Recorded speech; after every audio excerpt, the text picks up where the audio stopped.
My name is Delbert Wilson. No, I'm called Del. Grew up in Brook Station, where the present VRE station is right there, not too far from there. Okay. Yes, my great-grandfather, his name was Ed Crismond, Crismond, and he grew up on the Quarry Creek, and my great-grandparents also were Joneses here. My great-grandparents were first cousins, and which was frequently the case in those days because no one could go places. So, and so the Crismond family had 7 children. Eva and Elmer Crismond had 7 children, and my mother was one of those. But I spent most of my time being raised by my grandmother, so I was like the 8th child. But I was raised by myself. My brother was just up the mile up the road with my mother. My father was a Marine, career Marine, and he spent most of his time satisfying his foreign duty requirements during that time. So consequently, she needed some help, so she farmed me out. So my grandmother and grandfather raised me, and one of the things I learned during that time was she spent a lot of time talking, and I listened and learned a lot about our history. Well, yes, one of the things that she did, we had no electricity, no telephone, no radio initially, no indoor plumbing. So her life was perpetually doing housework and chores.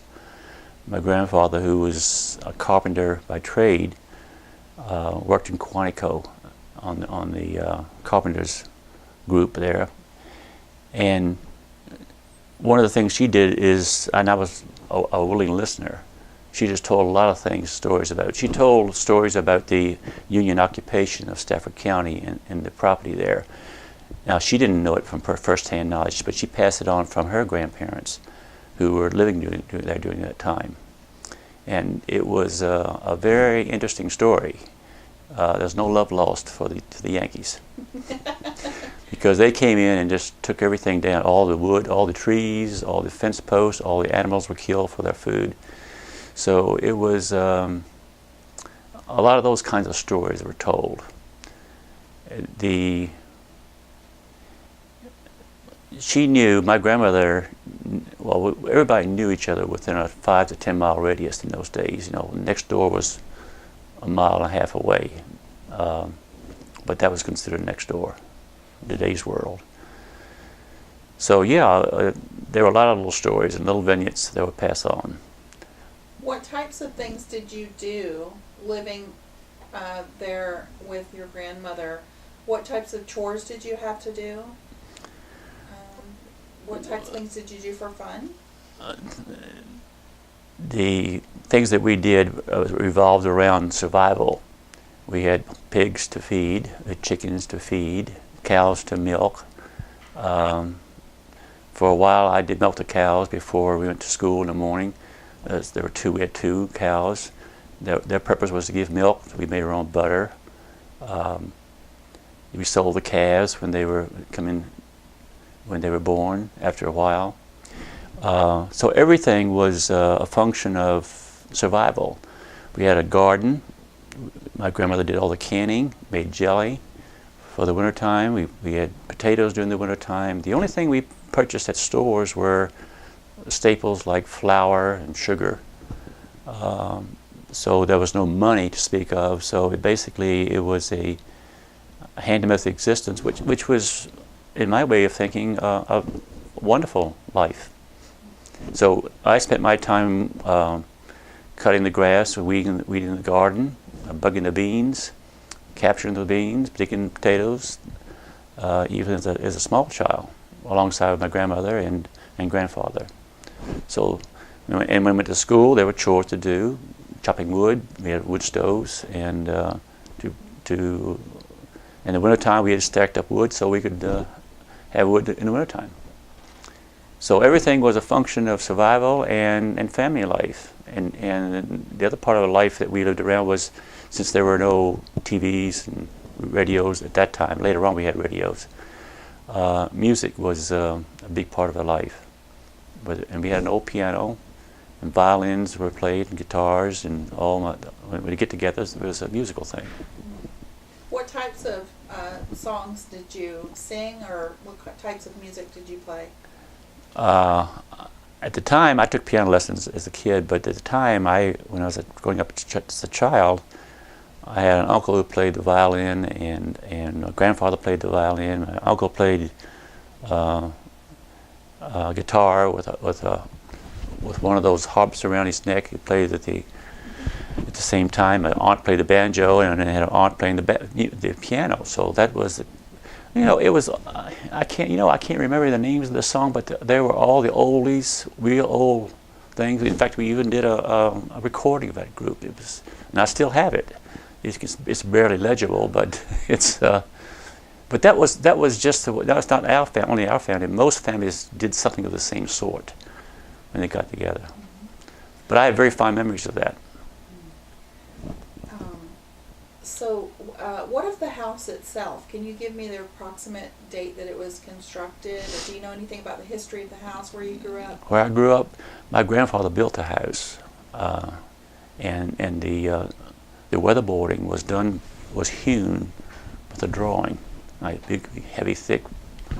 And what they did is it would have been built when I grew up. It's still there. It's well over 100 years old now, but when I grew up in the 30s and the 40s, that house was probably 40-some years old, 50-some years old at that time. Went to Stafford. It was Stafford Elementary and High School on Route 1, just right next to the Stafford Courthouse right there on Route 1. My mother went to high school there. My aunts and uncles did too, although the uncles never went past the 8th grade. The boys in those days had to be used on the farm, livestock, cutting wood, cutting ties for the railroad, that kind of thing, or fishing. That was the way of life in those days. So, but the women were allowed to finish high school, and many of them went on to Washington D.C. finish up further education, secretarial school, worked at the Pentagon, working with the government agencies of various sorts. But I went to Stafford School from 1 through 11. And then we combined with the Falmouth School, which is just the only other high school in the old county at that time. And we combined in the year of 52, 53. That was my senior year. And that was the highest grade at that time, right? The 11th grade? Well, initially, but yeah, before that time was the 11th grade. But when the two schools combined, we did the 12th grade.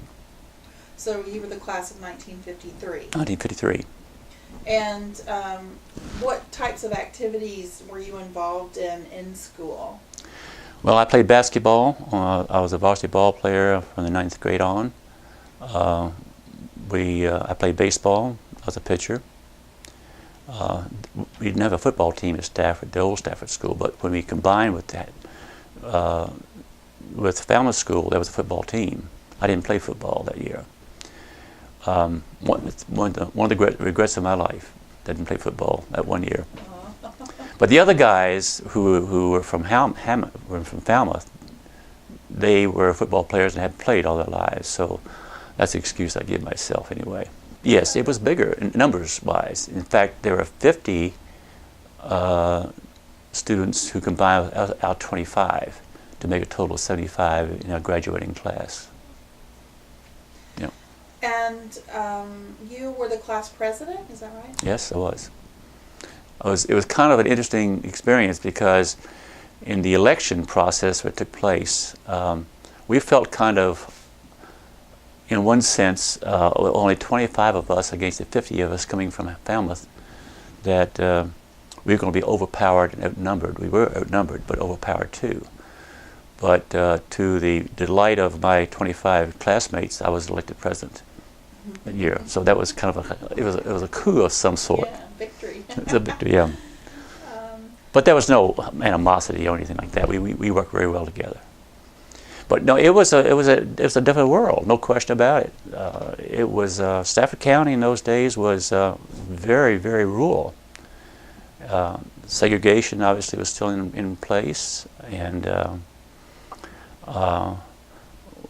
whites and the blacks lived among each other, and there was no apparent friction to my way of seeing things. It never occurred to me that why that we went to different schools as a child. That was just the way it was. It never occurred to me that there was another way of looking at things or doing things like that. The blacks were my playmates growing up, and but it was a different world when I went away to other places. Now, when I went to college, there was another experience too, because when I went to Williamsburg, even though I wasn't that far away, I hitchhiked back and forth to Williamsburg all the time.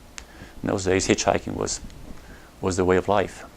Well, when you grow up in a place and you don't know anything different, looking back at it, I think Stafford was an idyllic way to grow up. It was quiet. It was no conflicts. Everybody knew each other. Everybody got along with each other. There were no big issues, politically speaking, except when the war came along. Of course, that changed things quite a bit. And as a child, I remember Pearl Harbor was bombed the day I was my 6th birthday, December 7. And that changed things a great deal. In the way, by the time we had a radio, we could hear that. We could hear a battery radio. We still didn't have electricity. It opened the whole world up to us, whereas before it was very contained. And so it opened the world up to additional information and a whole new way of looking at things. We were kind of ingrown, I guess you could say, in a lot of ways. At the time, it wasn't a bad thing. It was just the way it was.